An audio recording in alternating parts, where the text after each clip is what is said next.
Mana bundaqa pullarni ishlash uchun endi Rossiyaga kelish shart emas jigarlar. Mana sizlarga super bot, mana bu bot orqali rublda pul ishlasalaring bo'ladi. Mana botga kirasizlar, kirganlaringdan keyin mana bu yerda mana referral silkasi bor.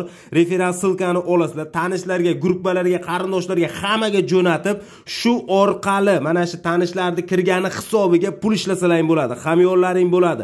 Hamyonlaringdan mana 1000 rubldan boshlab yechish bor. Bemalol o'zingizning Uzkart, Ruskart, Amerikan kart, boshqa kart, hamma kartalaringga pulni yechib olsalaring bo'ladi. Mana minimalnisi 1000 rubldan boshlanib 50.000 rublgacha bo'ladi o'rtoqlar. Bemalol mana shu botga kirish uchun mana shu videoda ko'rsatilgandek qilib profilda shapkasidagi silka orqali shu botga kirib pul ishlashni boshlashingiz mumkin. Endi Rossiyaga kelib, Melisaga tushib, patent to'lab, qiynalib, registratsiya qilib yurish shart emas o'rtoqlar. Oddiygina uyda o'tirib smartfoningiz orqali mana shu botga kirasiz va pul ishlashni boshlaysiz. Aytib o'tganimdek Telegram kanalda ham, mana shu profilimda ham polностью video obzorlari, qanday foydalanish, hamma ma'lumotlar bor o'rtoqlar. Sinab ko'ringlar, sinab ko'rmasdan komment yozmanglar o'rtoqlar. Faqatgina sinab ko'ringlar. Haqiqatan pul to'layotganligini ko'rib turib, keyin faqatgina chestni kommentariy qoldirishlaringizni sizlardan iltimos qilib qolaman. Hammaga omad, gazini bosinglar.